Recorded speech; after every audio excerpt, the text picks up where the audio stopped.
I've never self-proclaimed to be Michael Jackson's son. I'm definitely not suing the estate. I've been taken care of very well. It is true I did a DNA test, but this is not anything, had nothing to do with any of this. According to initial reports from Shakya. And for the next few hours, the internet absolutely lost its mind. But then TMZ dug into the paperwork and found something truly bizarre. The official lab documents were reportedly fake. They were lifted from a promotional t-shirt design for Terminator Salvation. It was not a forensic lab at all, according to Bet. Suddenly, this wasn't a Secret Sun story anymore. It had become a media scandal unfolding in real time. Let's really look at this. The live TV revelation nearly made it seem real. A man in a studio suit held up an envelope right in front of the cameras. He started stretching out the suspense like it was the dramatic finale of some reality show. All around him, reporters leaned in. The studio lights bounced off of glossy desks. And in the middle of this spectacle, Michael Jackson's name was just hanging there in the air again. Then the number landed 99.9%, according to reporting from Shakya. The televised press conference in early March 2014 claimed Brandon B. Howard's DNA matched Michael Jackson's. This testing was supposedly tied to an old dental impression left by the singer. And honestly, the staging mattered just as much as the explosive claim itself, because this wasn't presented with any uncertainty. It wasn't framed as a mere rumor or some speculation. The whole event was built from the ground up to look official. According to Mirror Online cameras captured the dramatic envelope, opening like the viewers were about to witness a scientific breakthrough live on their screens. You had hosts speaking, very carefully holding up documents for the audience to see, and using that classic television trick where pure confidence becomes a substitute for actual proof. And the internet reacted exactly how you would expect it to. Within hours, headlines just exploded. Everywhere. Michael Jackson's secret son, DNA, confirmed. Social media ran with the story before most people even had a chance. To ask the most obvious question, where on earth did this DNA sample come from? And who actually verified it? Here is where the story gets much more complicated than people seem to remember. B. Howard himself never actually stood there declaring, "Michael Jackson is my father." According to BET, he specifically stated he never planned to sue the Jackson estate, and more reports from that same outlet noted his own comments were far more cautious than the sensational headlines that surrounded him. In another report from BET, their coverage focused heavily on the TV spectacle itself, not on Howard aggressively pushing any such claim. That is a key distinction because the footage was later edited and packaged into something far bigger than what he actually said on camera. You can practically watch this transformation happen in real time. A young artist connected to a giant. Celebrity rumor walked into that television studio and suddenly the whole presentation became the story itself. The envelope, the percentages, the so-called scientific evidence.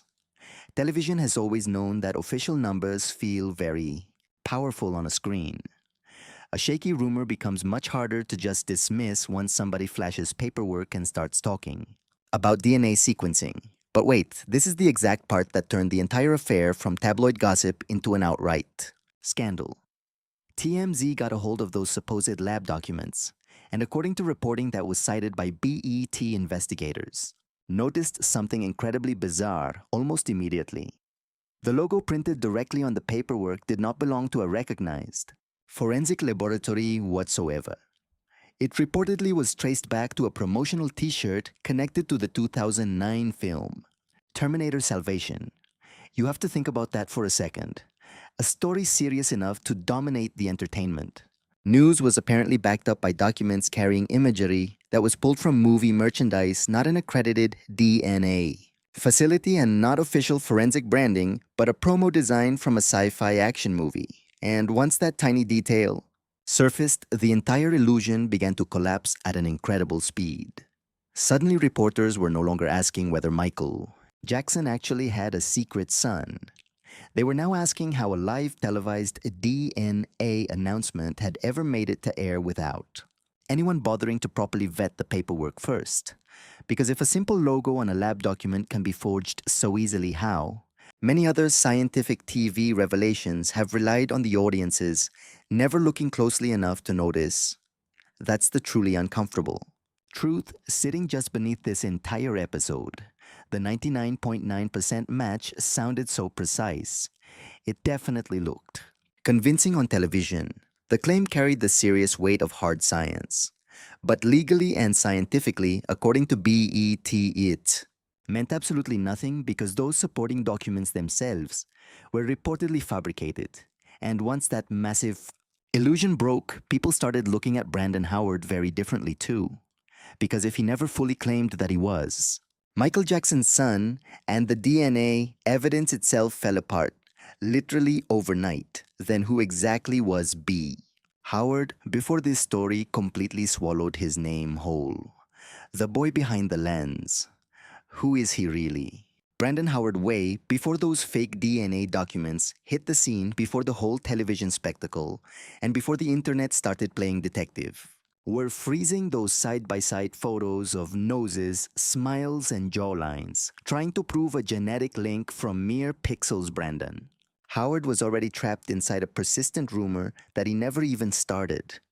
And frankly, that might be the most bizarre part of this whole story. By the time that television stunt completely blew up back in 2014, thousands of people were already convinced. They were looking at Michael Jackson's biological son every single time B. Howard walked into a room. This wasn't because of science, but because of a certain vibe, an undeniable resemblance, and the strange powerful hold that celebrity myths have on the public. According to reporting from celebrities, Hollywood Brandon is the son of R&B singer Mickey Howard, a very respected vocalist who moved through the exact same entertainment circles as the king of pop Michael Jackson during the 1980s. Widespread reports over the years claimed that Mickey and Michael had a brief relationship sometime during that period, and that fact alone was more than enough to plant the seed.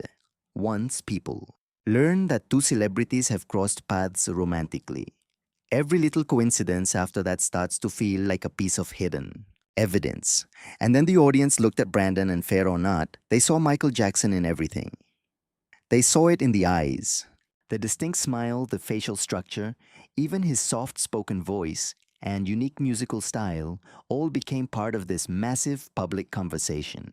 According to Celebrities Hollywood, these comparisons between Howard and Jackson had been circulating for years before any DNA claims ever surfaced publicly.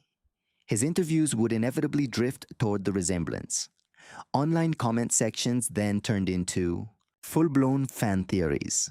Short clips of him singing would spread with captions that were practically deciding the story before he even opened. His mouth. See, here's the dangerous thing about fame in the internet age. Sheer repetition becomes accepted reality with frightening speed, if enough. People post the exact same comparison over and over. Eventually, that comparison starts to feel almost official. Then somebody uploads a split screen montage of them. Another person will slow down the interview audio. Then fans begin pointing out mannerisms, hand gestures, and other tiny details that nobody would ever normally analyze in any other human being. And just like that, a young artist who is trying to build his own career gets completely trapped inside the shadow of somebody else's identity. That's exactly what makes this whole story feel strangely sad underneath all the tabloid chaos. Because B. Howard was not just some anonymous guy out there chasing a massive jackpot lawsuit. He was already a legitimate part of the music industry because of his family background, trying to build a career for himself as an artist and a producer. But every single article just kept orbiting back to that one question. Is he Michael Jackson's secret love child? And the more he tried to avoid giving dramatic answers to it, the more mysterious people actually thought he was. Now, according to News One, Howard's own manager, Scott Broomfield, pushed back incredibly hard right after the whole DNA scandal erupted. He reportedly stated that Howard never even authorized the DNA comparison that was being promoted so publicly, and that he never once claimed Michael Jackson was his actual father. Broomfield also clarified that Howard had absolutely no intention of suing the Jackson family estate, which totally undercut one of the biggest assumptions that was driving the media frenzy. And you know that really changes the whole tone of this entire story. Because as soon as you remove the fake documents and those sensational headlines, what you're left with is a man being discussed like a piece of evidence in some wild conspiracy theory rather than an actual person trying to live his own life. Remember that specific moment from chapter 1 when the television hosts were acting like that. 99.9% match had settled everything for good. Most of the viewers watching never even stopped to consider whether Howard himself was the one actually leading this whole narrative. A lot of the time, he really wasn't. The huge media ecosystem surrounding celebrity culture was practically carrying this rumor forward all on its own momentum.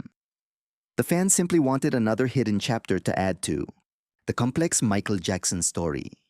The entertainment outlets desperately wanted a headline that was impossible to ignore.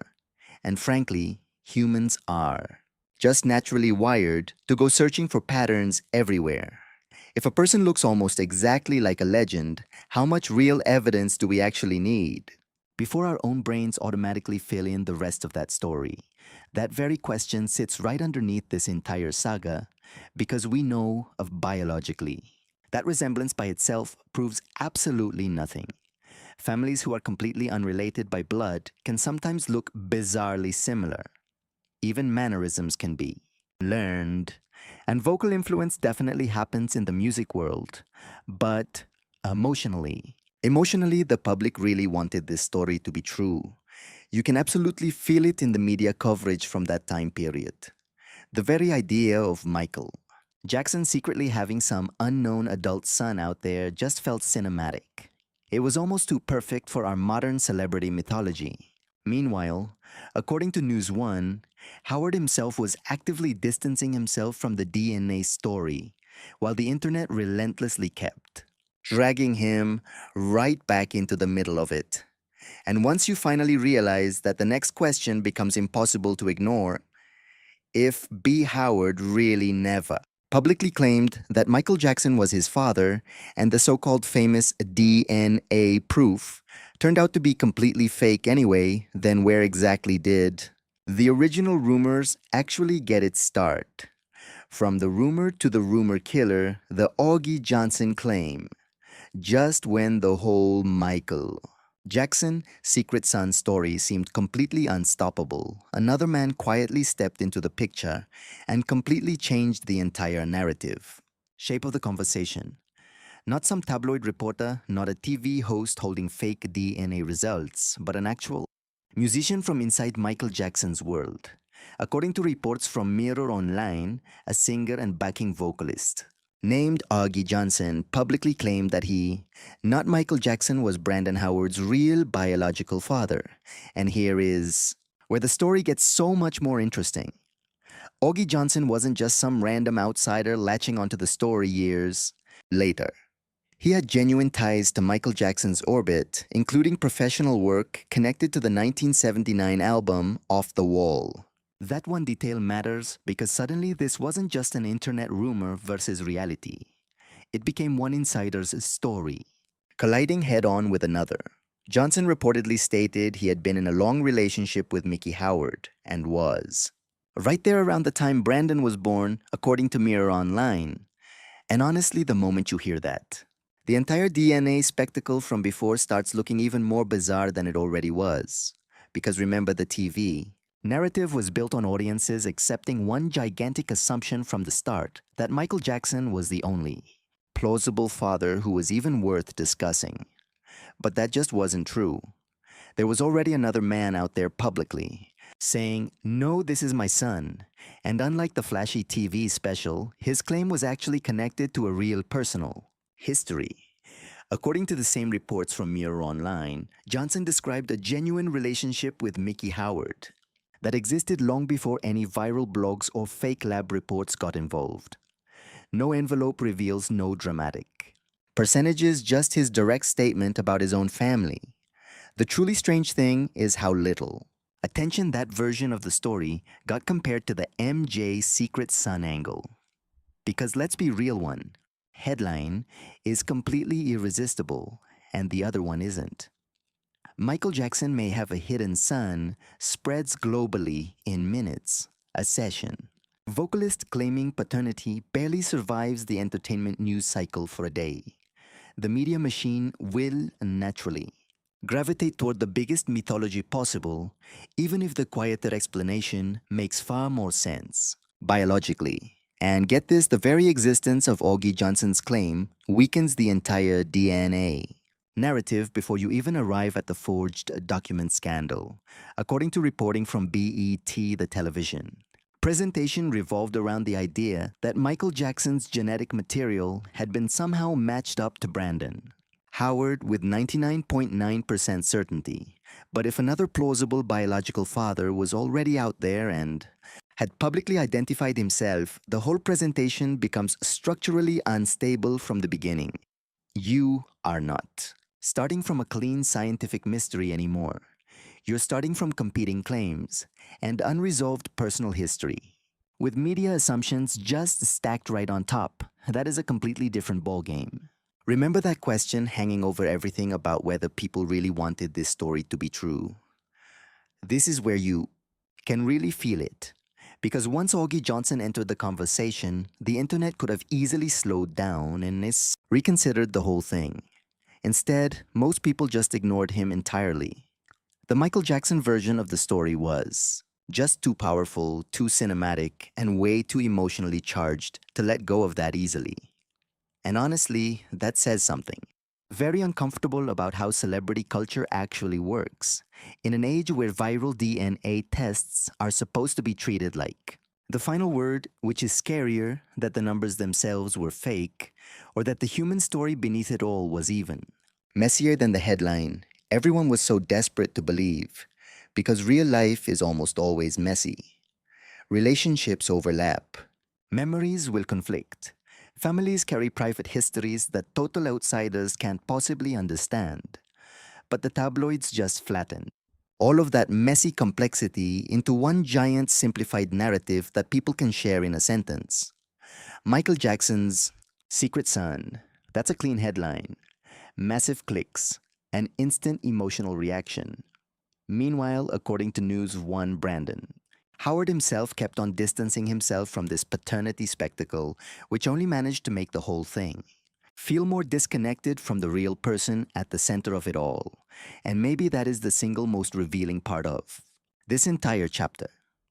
The explanation that was likely closest to ordinary reality never even became the dominant story. Because ordinary reality doesn't travel online like celebrity mythology does. So if the DNA test was fake and another man publicly claimed to be Brandon Howard's father years ago, then what on earth did the Jackson estate actually stand to lose if this story had ever turned into a serious legal battle instead of just viral entertainment gossip? The law, the deadlines, and why the estate won. By the time the internet was arguing over fake DNA papers in March of 2014, the legal side of this story had already been dead and buried for years. That's the part almost no one talked about while those sensational TV clips were exploding online. Everyone kept treating the situation like some massive inheritance bomb just about to detonate inside the Jackson family. You'd think lawyers were scrambling for emergency meetings behind closed doors while television hosts flashed around these 99.9% DNA claims. But according to News One, the legal reality was far colder, quieter, and honestly much more decisive than anything that happened on camera.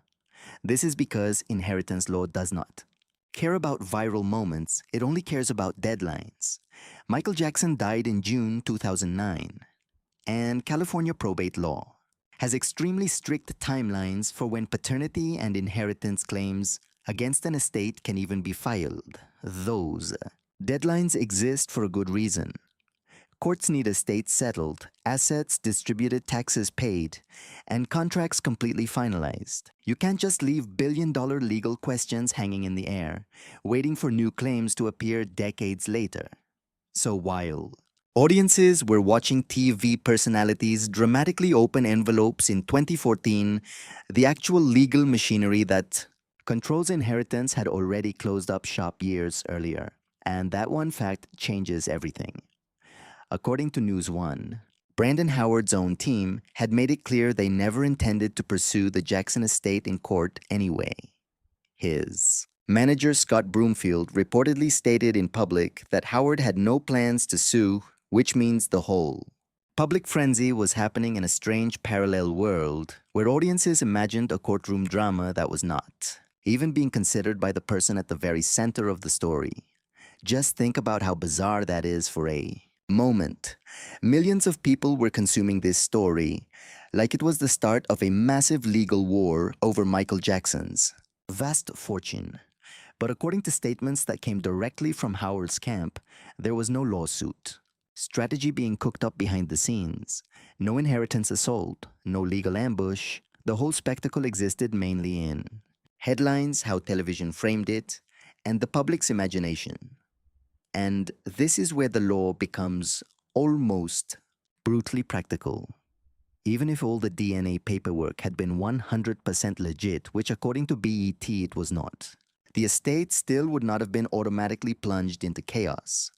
Courts don't just see a TV DNA result and throw open billion-dollar probate cases. There are filing requirements, evidentiary standards, deadlines, and procedural hurdles stacked up everywhere. Real legal systems move much more slowly and skeptically than entertainment media ever does.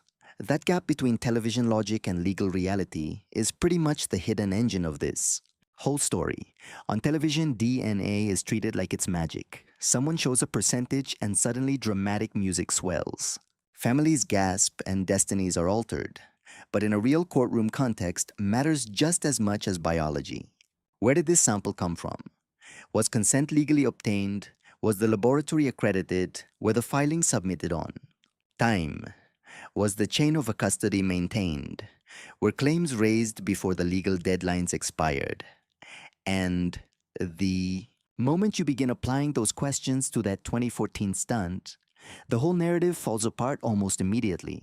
Remember that forged logo scandal we talked about? According to reporting cited by BET, the so-called forensic documents apparently featured an image traced to a Terminator Salvation promotional t-shirt instead of a legitimate scientific institution. That one detail would have completely destroyed their credibility in any serious legal setting. Not weakened, it destroyed it. Meanwhile, Mirror Online reported that there was another man already competing, with a paternity claim singer Augie Johnson making the narrative even murkier from a factual standpoint. So legally speaking, the estate wasn't facing some clean, undeniable paternity bombshell. It was actually looking at contradictory public stories attached to documents that were already under serious suspicion. That's why the Jackson estate never really had to react with any panic. From their legal perspective, they didn't need to. And honestly, that may be the least glamorous but most important truth in this whole saga. The decisive force wasn't some celebrity gossip or emotional resemblance or even DNA results flashing across a television screen. It was paperwork deadlines just sitting quietly in probate law long before any cameras ever rolled. If the law could end this story so cleanly, why do people still treat this like some great mystery that science simply failed to solve? Well, part of it is because legal systems are boring when compared to celebrity mythology. An estate protected by procedural rules just doesn't spread online the same way. Michael Jackson might have a secret son, does. One sounds like a dusty filing cabinet. The other sounds like a Netflix documentary that is waiting to be made. But real life is almost always decided by the boring parts. Contracts, dates, signatures, filing windows, all the technicalities people ignore until those same technicalities suddenly control absolutely everything. And once you zoom out, the whole 2014 spectacle starts to look less like a real paternity battle and more like a television event just trying to imitate one. The science was reportedly a complete sham. The inheritance pathway was already essentially over. Howard himself even denied going after the estate. Meanwhile, Another man publicly claimed to be the father. Father. Yet despite all this, the myth refused to die, which leaves one final, deeply uncomfortable question hanging over this whole saga. If that DNA test was completely fake, the legal deadlines had long expired, and there was already a rival father claim out in public, then what exactly was left at the core of this story, besides a media-spun fantasy built on a vague resemblance public obsession and a logo copied from a movie t-shirt, the absolute wildest part of this entire ordeal is that the 99.9% DNA match reportedly never came from a legitimate forensic lab at all, according to reports. And legally, according to News One, the inheritance window had slammed shut years earlier. So perhaps this was never truly about Michael Jackson having some kind of secret son. Maybe it was about how easily a televised scientific breakthrough can morph into cultural truth before anyone even bothers to check the paperwork. And honestly, what is more disturbing, the fraudulent DNA test itself, or just how many people blindly believed it before the official documents were finally exposed? Drop all your thoughts below.